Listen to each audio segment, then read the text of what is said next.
Fala pessoal, bem-vindos ao Geografando. Talvez vocês estranhem um pouco que o meu tom de voz em alguns vídeos parece estar um pouquinho mais baixo, mas é porque muitas vezes o horário que eu tenho para gravar esses vídeos é durante a madrugada. E como vocês sabem, né, a gente respeita o limite de horário, principalmente quando o assunto é Hatzel, né? Senão a gente pode incomodar muito alguém por aí, né? Muito bem. Então, aqui vamos retomar um pouco a nossa série de vídeos sobre o pensamento geográfico. Então, eu resolvi fazer aí, nos últimos tempos no canal, um retorno às matrizes clássicas do pensamento geográfico, vindo, né, desde a institucionalização da geografia. Já temos um vídeo sobre o Humboldt, um vídeo sobre o Kroll-Ritter, temos um vídeo aí sobre Friedrich Hatzel, Lablache, e temos também um vídeo sobre Élisée Reclus. E agora, dando continuidade na nossa investigação sobre o Hatzel, né? O Hatzel e o Lablache são dois autores que vale muito a pena para nós geógrafos aprofundar, né, um pouco a discussão, ir para além, né? Talvez os outros também, claro, né? Mas os outros não participam tão intensamente de algumas discussões como esses dois que geraram uma discussão mais clássica. Isso pode ser até questionado, viu, pessoal? Porque quando a gente fala principalmente em geografia crítica, há uma tradição perdida que é o Élisée Reclus. E sempre se falou num retorno aos clássicos como possibilidade de resgatar uma epistemologia séria para a geografia. E nesse retorno aos clássicos, se esquece que a gente tem uma teoria crítica de matriz clássica, né, que surge no século XIX, que é o Élisée Reclus. Então, há muito que poderia ser recuperado ali. Mas mesmo a geografia crítica de orientação marxista buscou trilhar o caminho do debate entre Hatzel e Lablache. Então, acho que o Reclus ele surge como um terceiro elemento, uma terceira voz esquecida que nós temos que resgatar. Então, também vou dar bastante atenção a Elisée Reclus em alguns vídeos. Bom, de qualquer forma, vamos ao Hatzel, né? Esse vídeo aqui, ele vem na continuidade de uma série de debates. Vocês não precisam conhecer esses debates anteriores, mas vale a pena no canal, né? Se vocês quiserem seguir uma linha lógica dessa discussão que eu estou fazendo aqui, assistam o vídeo Hatzel Fundamentos, né? Na verdade, tem um primeiro vídeo chamado Friedrich Hatzel. Nesse vídeo eu faço uma exploração totalmente generalista das suas ideias. Depois, nós temos um vídeo chamado Hatzel Fundamentos, né? Os fundamentos teóricos do pensamento hatzeliano. Aí a gente está caminhando já numa investigação mais profunda. Então, né, se a gente quiser lembrar um pouco outro vídeo, a gente discutiu um pouco o conceito, como que Hatzel concebe o conceito de homem e como esse homem está relacionado com a natureza e questões fundamentais para o determinismo geográfico. Hoje, a gente vai entrar numa outra linha de pesquisa do Hatzel, que são as matrizes teóricas de fundamentação das suas ideias. De certa forma, eu já explorei isso um pouco no primeiro vídeo geral sobre Hatzel, mas aqui vamos ver com mais profundidade alguns autores e alguns conceitos que são fundamentais. Então vamos lá. Lembrando que isso aqui é um conjunto de anotações que eu tenho sobre a obra do Hatzel e que tem muito como referência o livro que foi lançado na coleção Cientistas Sociais, acho que é essa coleção que foi coordenada pelo Florestan Fernandes, que é a leitura obrigatória do mestrado de Geografia Humana da USP, e que foi, na verdade, no caso da publicação do Hatzel em específico, foi feita pelo professor Antônio Carlos Robert Moraes. Muito bem, eu gostaria de começar pensando, de certa forma, uma certa relação de Hatzel com os fundamentos do positivismo, né? É muito claro essa fundamentação. Surge como muito próximo. Hatzel é um homem do século XIX e esse processo de institucionalização científica da geografia buscou como base teórica da sua fundamentação, não só pela geografia, pelas demais ciências, uma raiz fortemente positivista. É claro que o positivismo surgia com a possibilidade de dar caráter científico às ciências humanas em sua época. Então, a ideia era justamente dar uma roupagem de cientificidade às ciências humanas, que ainda estavam perdidas em relação ao seu método, né? As discussões até então tidas pelo conjunto das ciências humanas, na verdade, grande parte delas surgem a partir da filosofia, de um campo específico da filosofia. A filosofia era tomada em duas grandes áreas, né? A filosofia natural que depois vem a se tornar ciências naturais, e a filosofia moral, certo? Filosofia moral, por exemplo, quando você lê lá a Riqueza das Nações, do Adam Smith, vai estar escrito Tratado de Filosofia Moral. Por quê? Filosofia moral era esta vertente da filosofia que incluía grande parte das discussões que hoje nós tomamos no interior das discussões de ciências humanas, né? E, de fato, isso, né, para quem vê retrospectivamente o que foi, acaba tendo uma espécie de dificuldade de compreender isso, né? Por exemplo, quando nós vamos ler o Kant, tudo que concernia a essas questões que dizem respeito às ciências humanas eram, na verdade, tratados de filosofia moral, da crítica da razão prática, né? Então nós temos uma dificuldade olhando retrospectivamente, a gente às vezes não percebe, mas é exatamente isso. A filosofia moral, que incluía desde as discussões de ética e moral propriamente ditas, passando pelas discussões de economia, chegavam em outras discussões. No caso da geografia, ela sempre foi um coringa nas ciências, né? Você vê, por exemplo, Kant colocava como um conhecimento sintético a posteriori, né? Então, é uma ciência de síntese que é resultado da experiência, né, dada nos limites da sensibilidade prática.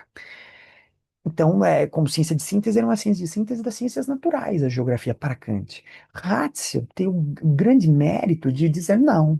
Na verdade, apesar das ciências naturais oferecerem grande contribuição para a discussão geográfica, na verdade, um ponto fundamental seria tomá-la a partir de um princípio humano. E é aí que surge a antropogeografia do Ratzel, né? Que é uma obra majestosa, gigantesca, né? E que já coloca princípios de método, né? Então, são esses princípios que nós vamos explorar no que diz respeito a uma aproximação com o positivismo, essa teoria que surge com Augusto Comte, que é continuada por seus alunos, o mais eminente deles, o Émile Durkheim, e que traz uma série de conceitos para o debate, né? E o Ratzel se apropria disso. No canal, em algum momento, teremos um vídeo para falar especificamente só de positivismo, né? Você não precisa conhecer as bases gerais do positivismo para entender o que eu vou mencionar aqui, porque eu vou contextualizar para vocês, certo? Então, o primeiro ponto é a gente pensar sobre um conceito importante que o Ratzel vai se apropriar da obra de Emile Durkheim, chamado força da densidade, certo? Então veja lá, esse conceito de força da densidade é um conceito utilizado por Ratzel com fontes em Comte e Durkheim, certo? A força da densidade, guardem por enquanto esse conceito, porque eu quero retomar ele um pouco mais à frente com vocês, né? Mas diz respeito a uma certa força gerada pela coesão social. Isso é muito importante, vai ser muito importante na obra do Ratzel, porque o Hatz é um cara que está pensando, né, um autor do século XIX, que está pensando as possibilidades de uma união alemã, de conseguir gerar um nacionalismo alemão que dê conta, né, de criar uma identidade nacional. Essa força da densidade, a gente vai ver na geografia política de Hatzel, entrará como um fator determinante do poder desses estados, certo? Então, primeiro é isso, o conceito de força de densidade, que diz respeito à coesão nacional dos habitantes de um determinado território. Veja que é muito comum, né, na discussão dessa geografia clássica, que você tome a sociedade, e isso é típico do positivismo, daí vem a própria ideia de força de densidade, algo que o próprio Michel Foucault vai discutir, né? Por exemplo, Michel Foucault vai discutir muito o fato de que o termo população surge principalmente ao longo do século XVIII, XIX, no sentido de encontrar forma a uma massa muito heterogênea, que é a sociedade. Então, quando a gente fala em população, a gente entra no mérito quantitativo da discussão social. De certa forma, é uma abstração que elimina as diferenças sociais e caracteriza um conjunto social quantitativamente. A força da densidade, no mérito da sua relação com o positivismo, é exatamente isso, né? Ainda há um elemento da contradição no sentido de que se pensa coesão.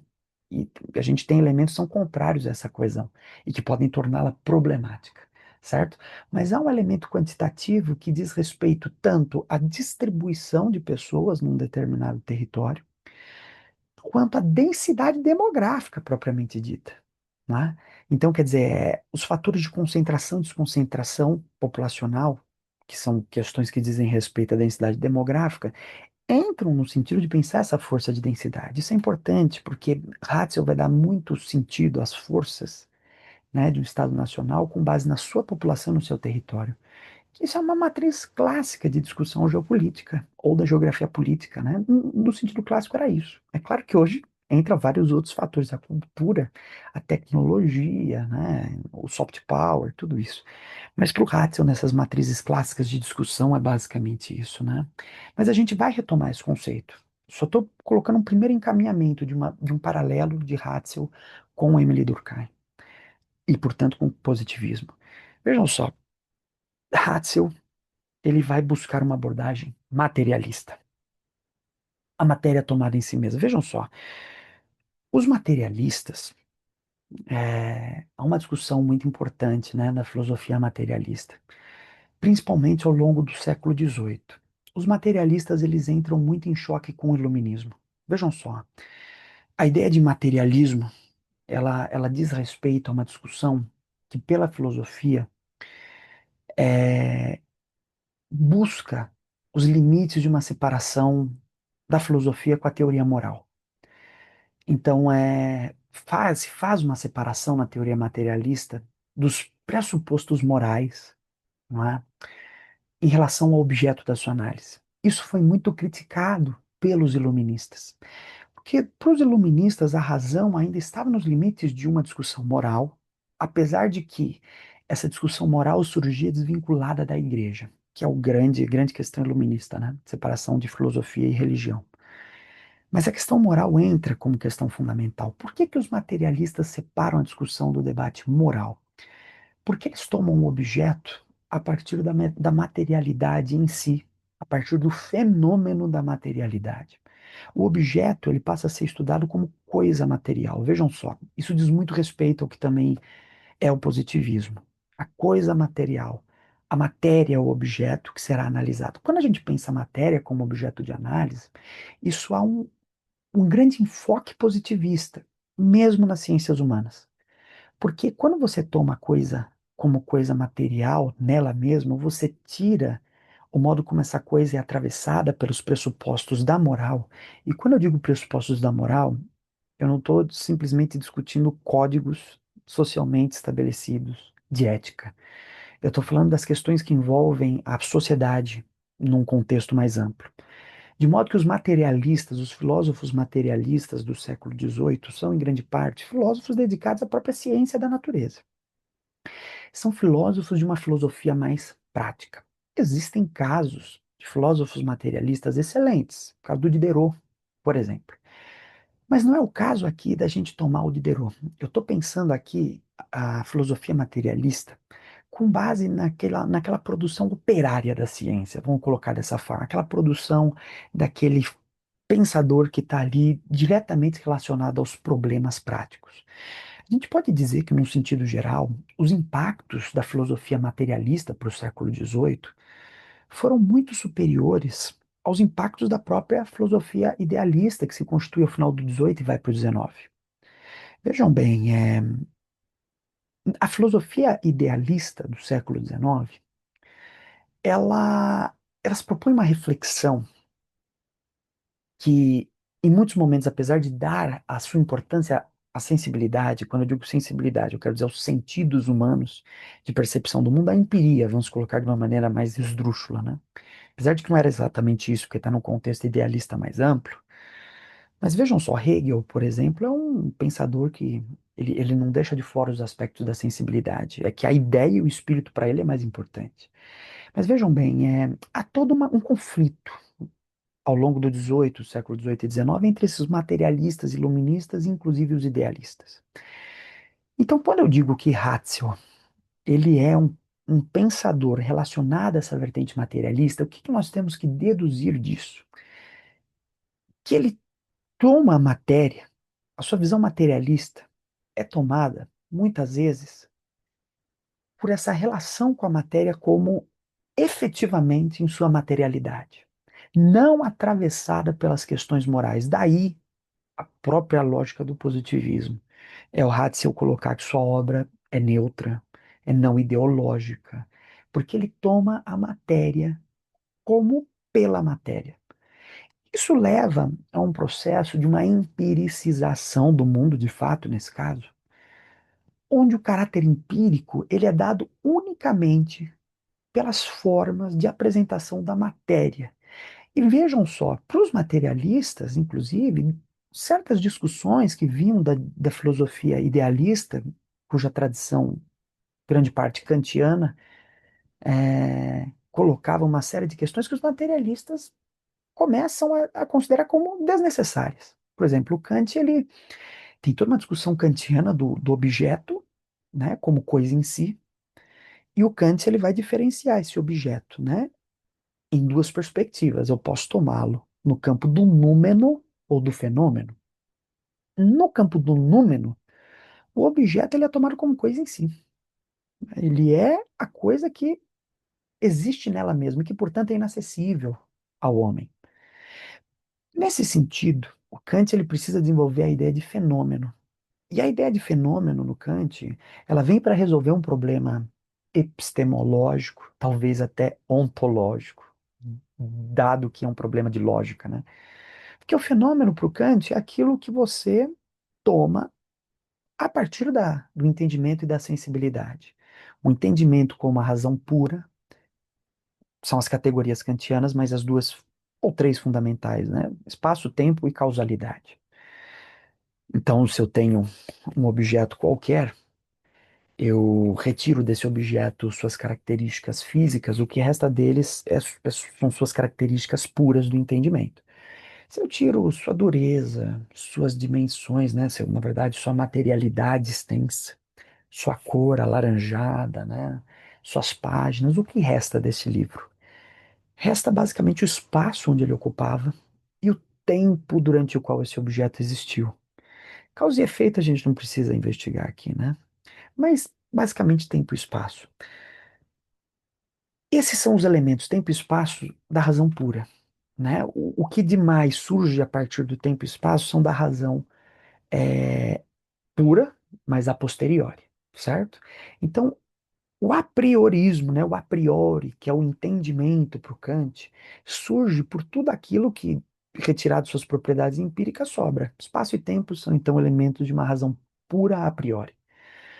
Os elementos da sensibilidade, do toque da matéria, todas as suas características empíricas, é uma razão pura a posteriori, elementos da sensibilidade. Veja aí, Kant está no limite de uma discussão racionalista, onde Kant coloca a razão para discutir consigo mesma. É a razão que gira em torno de si mesma para tentar se entender, certo? Para os materialistas, essa discussão, que pode ser até interessante, é desnecessária. Não há por que diferenciar necessariamente o, o objeto em si, que é o número, ou seja, aquilo que eu não sei o que é, porque eu só conheço o fenômeno. Eu conheço o fenômeno que é o modo como esse objeto surge para mim. Isso é o fenômeno. Isso eu conheço. O número, o objeto em si, eu não sei o que é. Nunca vou saber, porque eu só o reconheço a partir do entendimento e da sensibilidade. Então, os materialistas vão dizer, isso é desimportante. Eu não preciso chegar nisso. O que eu sei é que, objetivamente, eu tenho esse objeto e eu quero compreendê-lo. Então, qual é a sua dimensão, qual é a sua dureza, de onde vem sua cor, para que que ele serve. Veja, então, toda essa digressão, e Kant é um geógrafo, por isso é bom a gente voltar a ele, né? Para dizer que a visão de mundo materialista ela preza por uma certa objetividade científica, quando a gente pega, no geral, o século XVIII e XIX, muito relacionada às ciências naturais e que tem grande impacto ou relações que a gente pode estabelecer para pensar o positivismo, certo? Porque o positivismo é justamente a apropriação dos métodos da ciência da natureza de forte base materialista para se pensar as ciências humanas. Então, quando eu digo isso, é para dizer para o Ratzel. É importante notar que, como método, esse pensador sempre toma esses objetos a partir da sua materialidade dada pelo fenômeno. E não importa nem mesmo a discussão da coisa em si ou do fenômeno, mas o fenômeno simplesmente como aquilo que aparece. com aquilo que eu posso medir, com aquilo que eu posso calcular, com aquilo que eu posso classificar, certo? Então isso é fundamental para compreender o Ratio, né? Quer dizer, a sua metafísica nesse sentido é muito mais, isso é uma opinião minha, empobrecida. É muito empobrecida, tá? Chega a ser esdrúxula, porque o positivismo é esdrúxulo. Isso é uma discussão metafísica clássica, e ninguém precisa concordar comigo, mas por isso eu gosto dos debates no canal. Quem discordar, coloca aí. Mas vejam bem, o Ratzel, ao fazer isso, ele corta os limites de uma metafísica mais ampla. Para os positivistas, a metafísica seria uma etapa de desenvolvimento da humanidade. E aí, estou pensando isso para pensar o Ratzel, para ver como o Ratzel pensa a metafísica. Porque para Friedrich Ratzel, a metafísica, assim como para os positivistas, é um modelo empobrecido de ciência. Então vejam bem, vamos lembrar que Augusto Comte, pai do positivismo, tem um livro que faz parte daquela série de divulgações populares do positivismo, que é um livro muito famoso, né? Que é o Discurso sobre o Espírito Positivo. Logo no início desse livro, o Augusto Comte ele coloca justamente as fases de desenvolvimento da humanidade. Ele vai dizer que a humanidade teve três fases. A primeira fase religiosa, a segunda fase metafísica e a terceira fase positivista. E ele faz toda uma digressão, né? Por exemplo, para pensar a fase religiosa, o Augusto Comte, ele vai dividir essa fase em três, né? Você tem a primeira fase que ele vai chamar de fase fetichista, onde tudo que é externo ao homem possui vontade própria, né? E aí vem aquela tendência animista das religiões de pensar que as rochas ou as árvores, né? Elas têm uma entidade, né? Ali por trás, né? Entidade, é até uma discussão boa, né? Tem uma discussão metafísica gigantesca nisso, né? Mas tudo bem. Depois ele diz que dentro dessa fase religiosa nós tivemos a fase politeísta, onde o homem vai desenvolvendo o seu poder de síntese e começa a tirar de vários objetos as suas propriedades mágicas e passa a colocar em certos seres individualizados, em mais de um. Há um panteão de deuses, né? Vários deuses. Só que cada deus ele conserva um aspecto fundamental. A gente olha para os gregos, a gente tem o deus do trovão, a gente tem o deus da sabedoria, o deus da guerra. Então há uma síntese, né? É um processo de você reúne tudo que está disperso no mundo e fecha num conceito específico. Há uma terceira fase que ele vai chamar de monoteísta. Nessa fase monoteísta, o síntese é muito maior. Todos esses deuses são reunidos na figura de um único Deus. E ele representa tudo isso. O que que o Conte está dizendo, né? O processo é de você sintetizar. Você vai cada vez mais sintetizando, sintetizando, sintetizando. A metafísica, como essa segunda fase, ela está relacionada a esse campo do conhecimento também. Ela surge como a possibilidade de você encontrar unidades por trás da qualidade dos objetos, certo? Isso é metafísica. Então, eu sou capaz de encontrar a unidade por trás dos objetos. Por exemplo, a discussão sobre o ser. Então, você consegue, né, a partir dos objetos, encontrar sua unidade, as categorias. Né? Vamos pensar lá Platão mesmo, né? Fédon da alma, né? E, ou sofista. Sofista, esse diálogo platônico, né? Acho que o sofista é onde ele apresenta melhor o que seria uma espécie de sistematização das categorias platônicas, né? Então, Platão diz lá, existe o ser. Ser é algo indefinido, e a partir do ser a gente encontra certas qualidades, né? Por exemplo, o ser, ele está sujeito à alteridade. É um limite entre o que é um ser e o outro ser é a alteridade, o eu e o outro. O ser tem identidade, né? Então, o ser, para que ele tenha alteridade, ele tem que ter identidade também. Para que eu falei, este é um ser e aquele é outro ser, este ser tem que ter uma identidade, aquele ser tem que ter outra. Então, veja, isso é uma discussão metafísica. Há uma busca agora no campo da lógica, de uma discussão lógica, não mais uma discussão religiosa, como era na fase religiosa, mas agora há um campo de discussão lógica, onde há uma protociência que vai no sentido de encontrar essas unidades fundamentais. E aí chegamos ao campo do positivismo. Positivismo seria esse momento em que se colocaria os limites sobre o que se deve e pode conhecer. E o que se pode efetivamente conhecer? O fato social ou as coisas, né? Quer dizer, o que se pode efetivamente conhecer são as coisas dadas no limite da maneira como elas nos surgem. Veja que aí há um impacto dessa materialidade para a gente pensar o positivismo. Então, as coisas como surgem são importantes. E toda discussão metafísica ou religiosa é excluída. Veja, quando a metafísica surge, ela deixa de lado a discussão religiosa, ela se aproxima. A metafísica ainda tem um gancho, né? Pode parecer absurdo até o que eu disse anteriormente, né? Não é que ela deixa a religião de lado, mas o proceder religioso é renovado sob uma visão metafísica. É melhor colocar assim. Porque a metafísica tem uma ligação com a religião fortíssima, né? Então, assim, quer dizer, qual a diferença entre uma e outra?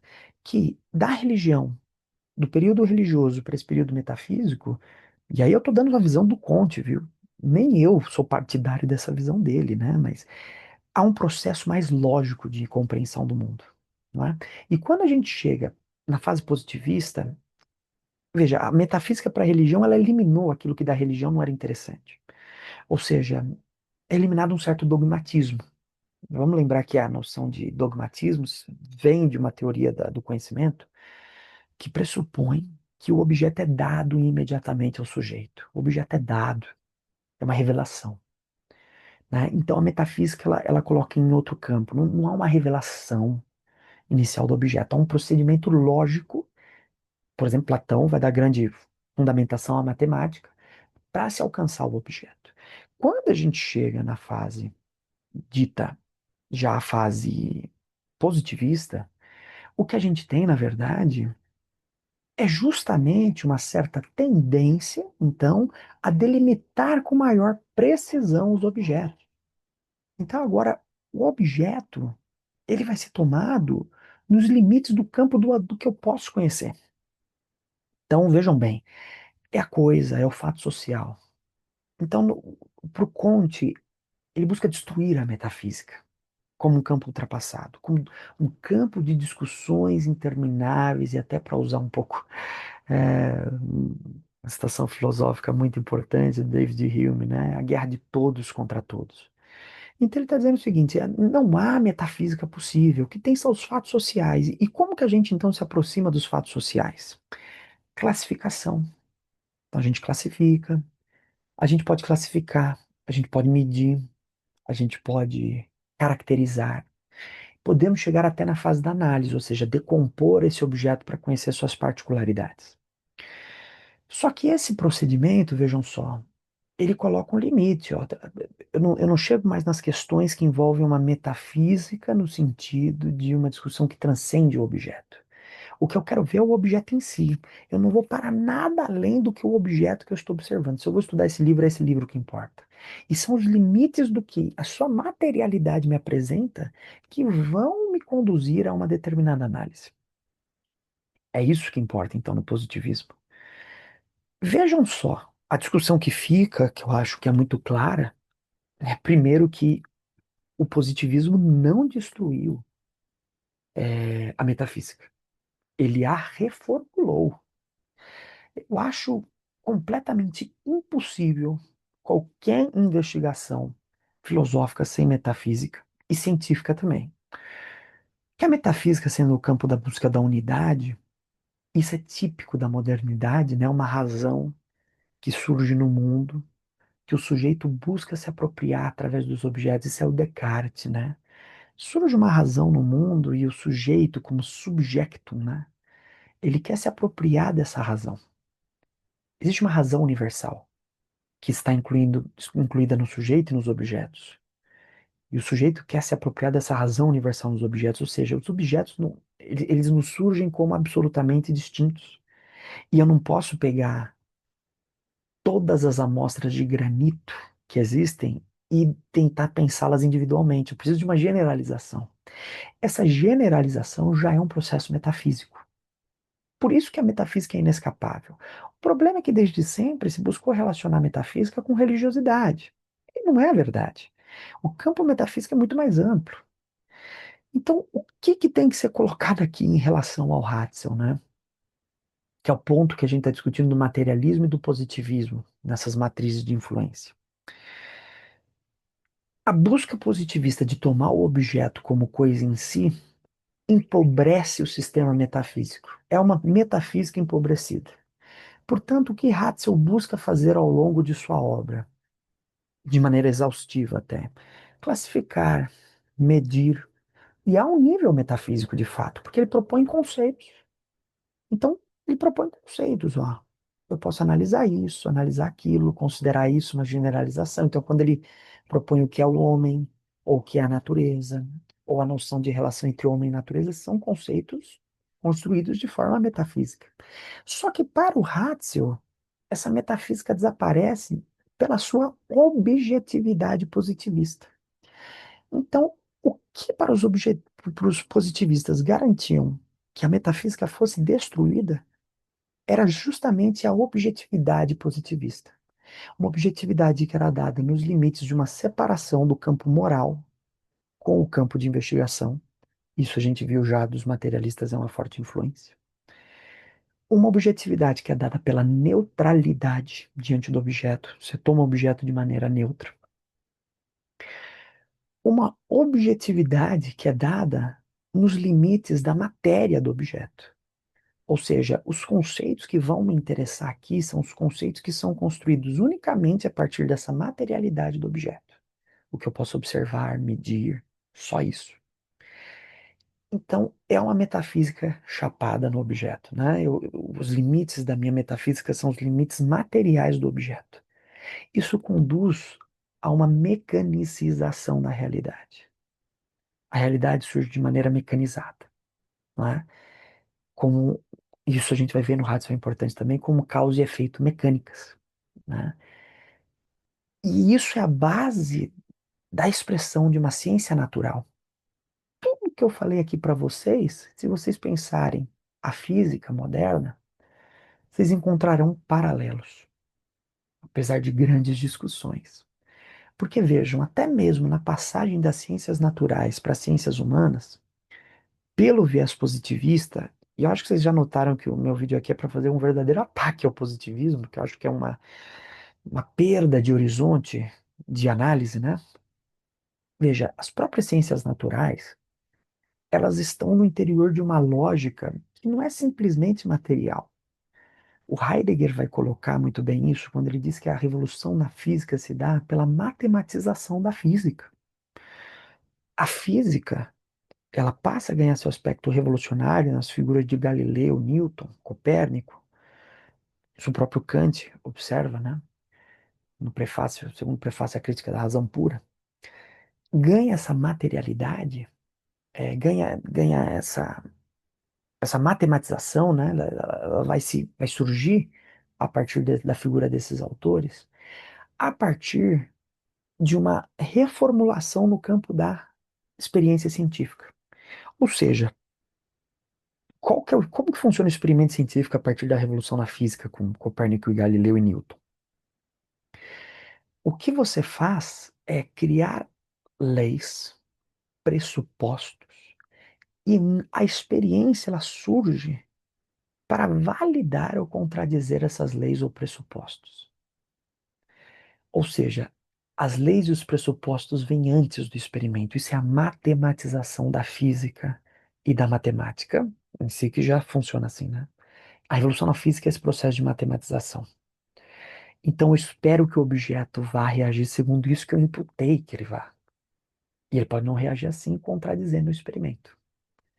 É diferente, por exemplo, quando eu tomo a experiência a partir do objeto e eu, a partir da observação do objeto, busco deduzir algo. Então, veja, o primeiro processo de matematização faz com que a experiência científica seja uma dedução.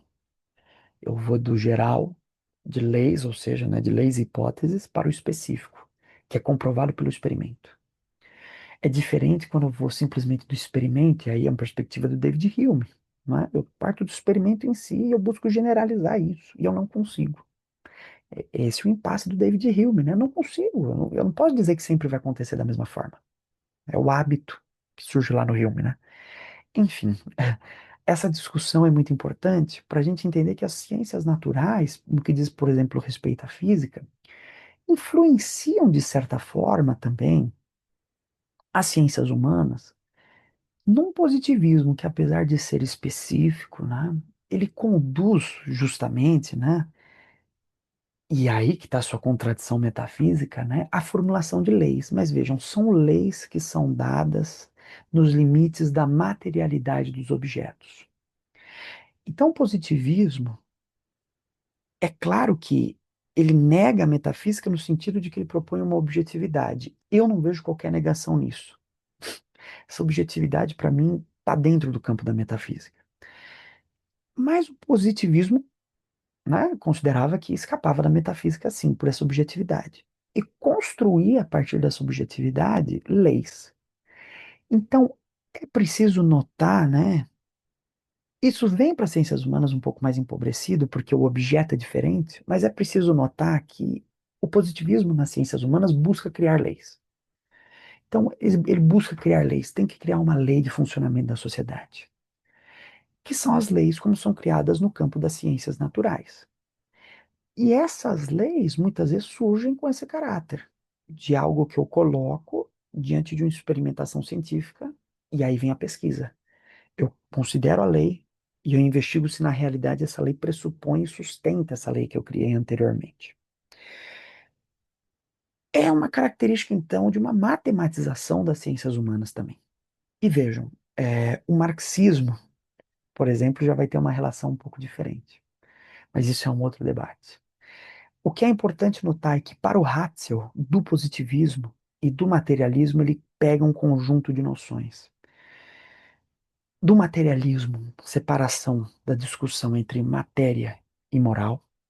Do positivismo, uma forte crítica metafísica. Vejam que a antropogeografia do Ratzel começa criticando amplamente os filósofos, como Montesquieu.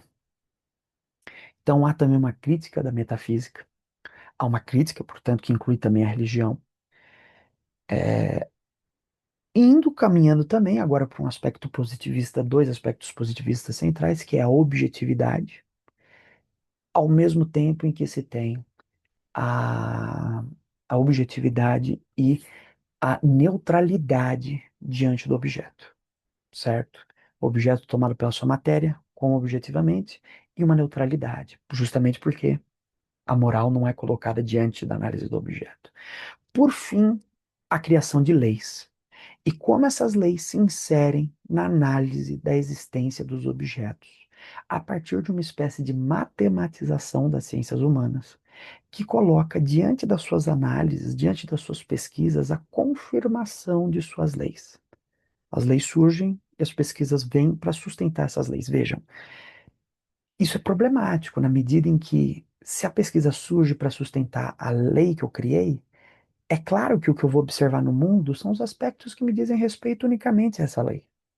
O que fecha meu campo de visão para enxergar somente a lei.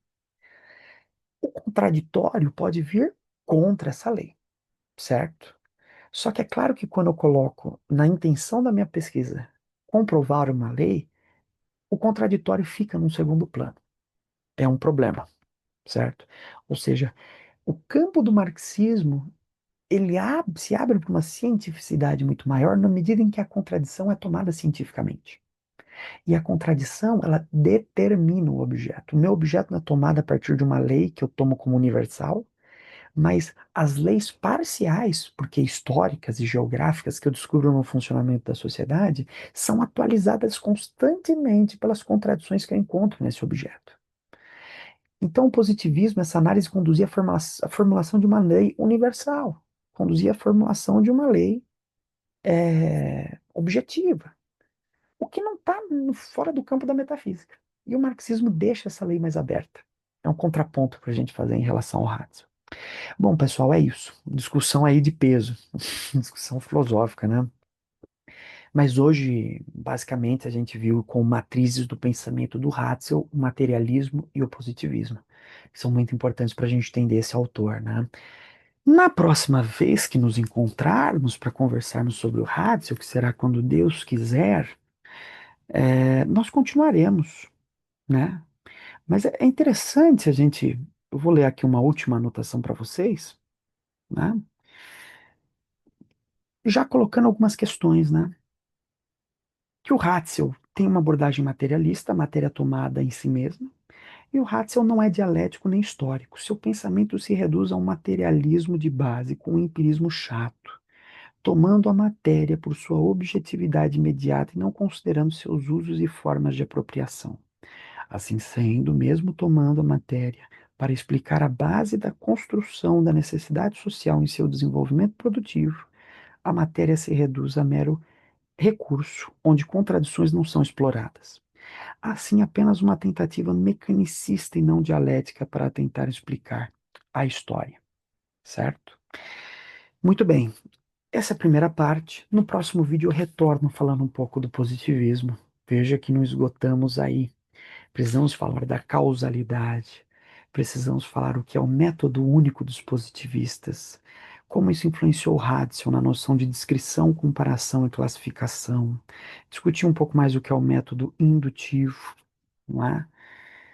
E também expandir um pouco mais essa discussão em relação à relação de Ratzel com as teorias evolutivas, com a ecologia e com a filosofia do Herder, o romantismo e a crítica do pensamento ilustrado no século XVIII, certo? E não para por aí. É um autor vasto, né? A gente poderia fazer um curso inteiro universitário só sobre ele, né? Depois a gente precisa analisar uma teoria da história no Ratzel, que é muito importante. E aí tentar entender o que é essa teoria da história, o que é a humanidade, a civilização, como Ratzel determina o conceito de civilização, o que ele considerava como povos naturais, a noção de progresso em Ratzel, o que era o trabalho humano. Vejam, é muita coisa, né? E aí a gente retornará à questão da força da densidade. A teoria difusionista no Ratzel, o que era difusão coerente, expansividade, colonização. Por fim, vou falar de três conceitos fundamentais: território, espaço vital e Estado. E, na verdade, vou até trazer mais um conceito para finalizar, né? O que é geografia no Ratzel, né? O que é geografia? Vejam, é muito grande o pensamento desse autor. E vejam, eu tomo Ratzel por uma espécie de superficialidade, muito característica dos positivistas, né? Ele é um autor muito superficial, mas ele é produto da sua época. É uma superficialidade que é dada no campo do positivismo, que hoje, com a visão marxista, a gente vê. Só que essa superficialidade do Ratzel ainda tem seus graus de complexidade. Porque a teoria dele é complexa. A teoria do Ratzel é muito complexa. Tem muitas relações com outras teorias. Ela é superficial na análise. Ela traz um conjunto extremamente complexo, mobiliza isso e faz uma análise que leva a uma superficialidade, que hoje, pela crítica, a gente percebe muito claramente. Mas há questões que a gente precisa explorar, tanto no que diz respeito a como o Ratzel até hoje influencia a geografia, né, até hoje, na sua vertente crítica e não crítica. E isso nos coloca diante da necessidade de se preparar para um debate que seja mais amplo a respeito do seu pensamento, certo? Então é isso. Uma crítica que eu faço muito a esses geógrafos como Ratzel e Lablache é o fato de que o Lablache menos ainda do que o Ratzel. Mas o Ratzel ele tem uma superficialidade que é muito resultante do seu sistema positivista. O que não significa que ele não seja complexo, mas que ele tem dificuldade em esclarecer questões. O que se revela, por exemplo, na própria incompatibilidade, que nós vamos estudar logo mais, entre o método ratzeliano e o objeto ratzeliano, que não se convergem, geram problemas. É isso, pessoal. Aula intensa até para mim, né? Muita coisa, muitas questões para explorar. Nos vemos logo mais. Dúvidas, comentários, debates, deixem aí embaixo e até uma próxima.